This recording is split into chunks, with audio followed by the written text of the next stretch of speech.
नमस्कार, मैं आप सबके संग अपर्णा। जानने की ये कोशिश करते हैं कि ये जो कोरोना वैक्सीन का ड्राई रन हुआ है, ये है क्या? ड्राई रन का मतलब होता है डेमो ट्रायल, यानी कि एक डमी में वैक्सीन को रख के और उसमें सिरिंज वगैरह उस वैक्सीन मतलब उसमें वैक्सीन नहीं होगी। वैक्सीन की खाली बॉटल को और सिरिंज वगैरह को अरेंज करके और उस डमी को पैक करके एक जगह से दूसरी जगह तक कैसे पहुंचाना है, ये इस ड्राई रन में ट्रायल हुआ है।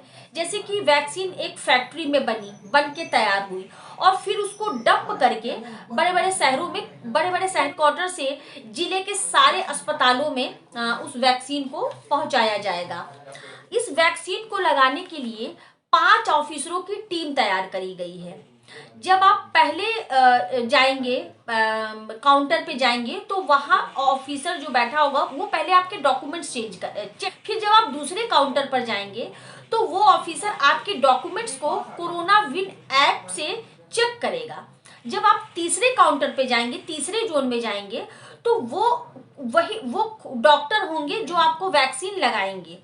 और बाकी जो ऑफिसर होंगे तो वैक्सीन लगाने के बाद उन व्यक्तियों को उन डॉक्टरों के अंडर में अंडर ऑब्जर्वेशन 3 to 30 मिनट्स रहना होगा, क्योंकि उस 30 मिनट के अंदर व्यक्ति को जी मिचलाना, सिर दर्द, सांस लेने में तकलीफ, इस तरह की प्रॉब्लम्स आएंगी, इस तरह की तकलीफ थोड़ी बहुत होगी।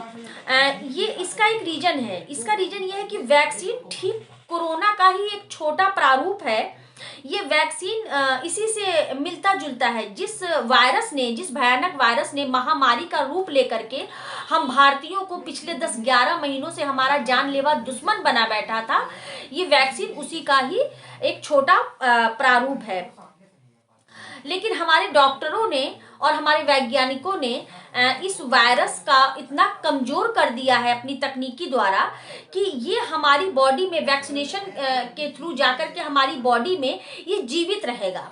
और जो हमारी बॉडी है वो धीरे धीरे इसको मतलब हैप्चुअल हो जाएगी। हमारी बॉडी इस वायरस को लड़ने के लिए धीरे धीरे हैप्चुअल हो जाएगी। हमारी इम्यूनिटी पावर ऊपर जाएगी और ये वायरस तो ऑलरेडी कमजोर है और वीक होता जाएगा।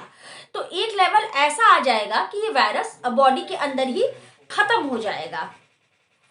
इस तरह से इस वैक्सीन का ट्रायल होगा। अब इस वैक्सीन के कुछ नियम हैं जो हम सबको फॉलो कराने होंगे। जिन जिन को वैक्सीनेशन करानी होगी उन सबको ये नियम फॉलो करने होंगे। सबसे पहले कोविन एक ऐप है जिसे डाउनलोड करना होगा और उसमें हर व्यक्ति को अपना रजिस्ट्रेशन कराना होगा, क्योंकि बिना रजिस्ट्रेशन को आपको वैक्सीन नहीं लगाई जाएगी। जब अपना रजिस्ट्रेशन करवा देंगे तब आपको एरिया और हॉस्पिटल का नाम बता दिया जाएगा और आपको डेट दे दी जाएगी। जैसे ही आप वैक्सीनेशन कराने वहां पहुंचेंगे तो एक अलग जोन बनाया होगा, एक अलग एरिया में वहां पे ऐसे व्यक्तियों के लिए बैठने का अरेंजमेंट होगा। फिर दूसरे जोन में जब आपको अंदर जाएंगे तो वहां पे आपको वैक्सीन लगाई जाएगी और उस वार्ड में 30 से 40 मिनट तक आपको रहना होगा। अंडर ऑब्जर्वेशन, डॉक्टरों के ऑब्जर्वेशन में रहना होगा। ये सारे प्रिकॉशन इसलिए लिए जा रहे हैं कि ये जो कोरोना वायरस ये बहुत तेजी से स्प्रेड होता है। अब मान लीजिए कि एक साथ 20 व्यक्ति कोरोना वैक्सीन लेने पहुंच गया, उसमें से 2 व्यक्ति पहले से ही कोरोना पॉजिटिव है, तो इन सारी चीजों को ध्यान में रख करके गवर्नमेंट ने ये प्रिकॉशन लिए हैं। एक चीज का ख्याल रखा गया कि बिना रजिस्ट्रेशन यदि सडन कोई पहुंच गया कि नहीं भाई मुझे तो वैक्सीन लगवानी है, मुझे इमरजेंसी है, मुझे ऐसा लग रहा है कि मैं कोरोना पॉजिटिव हूँ, या इस तरह की कोई भी ऐसी इमरजेंसी में यदि कोई व्यक्ति पहुंच जाता है तो उसके लिए एक अलग जोन बनाया गया, एक अलग एरिया। वहां पे जब आप जाएंगे तो वहां पहले आप अपना रजिस्ट्रेशन करवाएंगे और जैसे ही आप अपना रजिस्ट्रेशन करवाएंगे तो आपको हॉस्पिटल और एरिया का नाम दे दिया जाएगा। ये नहीं कि आपको उसी दिन वैक्सीनेशन आपका हो जाएगा, उस दिन आपको वैक्सीन नहीं लगेगा, बट आपको डेट मिल जाएगी, हॉस्पिटल का नाम पता चल जाएगा। ये सारी चीजें वहां पे ऐसा नहीं कि वैक्सीनेशन उसी दिन आपको हो जाएगी, बट आपको आगे की डेट मिल जाएगी। और ऐसा गवर्नमेंट इसलिए कर रही है कि यहाँ पे कोई धांधली ना चल सके, कि जैसे कि कोई पैसे वाला है, अमीर है, पावर वाला है, तो उसको वैक्सीनेशन मिल रही है, और जो ज़रूरतमंद है, जिसको वाकई में नीड है या फिर गरीब हैं, उनको दिक्कतों का सामना करना पड़ रहा है। इसलिए सरकार ने ये रूल बनाया है। और एक तरीके से सरकार के ने जो ये रूल बनाया है, इससे उसको भी फायदा रहेगा कि उसको उसके जानकारी में डाटा रहेगा कि कितने वैक्सीन आई और कितना वैक्सीनेशन हुआ। इसका पूरा डाटा गवर्नमेंट के पास स्टोर हो जाएगा। इस सिस्टम का एक ये भी फायदा रहेगा। फिलहाल शुरुआत में तो ये सब सिस्टमैटिक चलेगा, फिर आगे का देखते हैं। खैर, अब देखिए कि भारत में ये जो वैक्सीन आया है, ये कोविशील्ड के नाम से है, और एस्ट्राजेनेका और ऑक्सफोर्ड यूनिवर्सिटी ने मिलकर इसको डेवलप किया, और कई देशों ने इसका ट्रायल किया। बहुत लंबा ट्रायल चला। आपको जान के आश्चर्य होगा कि इसका पहला ट्रायल मार्च में ही हो गया था, और इतना लंबा ट्रायल चला कि लगभग 1 साल तक इस पर ह्यूमन बॉडी पर इसको ट्रायल किया गया है, और उसके बाद जो है अब इस परमिशन मिल गई है। अब फिर भारत में सीरम इंस्टीट्यूट ऑफ इंडिया इसका ट्रायल कर रही थी, और फिर इसके हेड ने भी उसका ट्रायल किया, और फिर इसको मान्यता मिली। एस्ट्राजेनेका और ऑक्सफोर्ड यूनिवर्सिटी जो कि वैक्सीन है, इसे हम लोग कहते हैं कोविशील्ड, यानी कि भारत में इसका नाम कोविशील्ड है। अब ये अलग अलग देशों में अलग अलग नाम से मिलेगी, और जैसे कि अलग अलग देशों में अलग अलग वैक्सीन भी बन रही है, अलग अलग देश अपना अपना वैक्सीन बना रहा है। जैसे फाइजर हो गया, मॉडर्ना हो गया। सबसे अच्छा अगर देखा जाए तो फाइजर है, क्योंकि इसकी एक्यूरेसी लगभग 98% है। लेकिन इसका एक माइनस पॉइंट है कि इसको सुरक्षित रखने के लिए -70 डिग्री टेम्परेचर की नीड है। टेम्परेचर हम लोग मेंटेन कर सकें। और जो दूसरा है उसको हमारे किया जा सकता है, क्योंकि उसको -0 से -20 डिग्री तक टेम्परेचर की ज़रूरत है, तो इतना टेम्परेचर तो अवेलेबल हो जाएगा।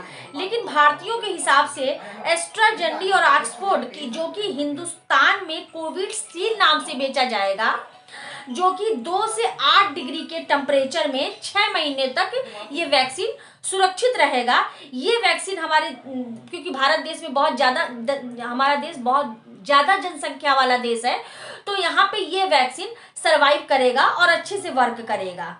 ब्रिटेन में ये तीनों वैक्सीन है, क्योंकि ब्रिटेन में पहले ही उनसे करार करा लिया था कि ये तीनों वैक्सीन हमारे देश में।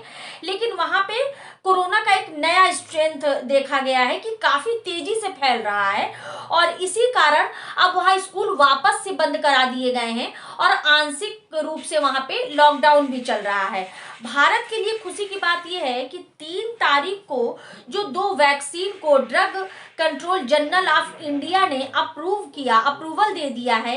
ये वैक्सीन ब्रिटेन में बनाया गया और वहीं पे डेवलप भी हुआ।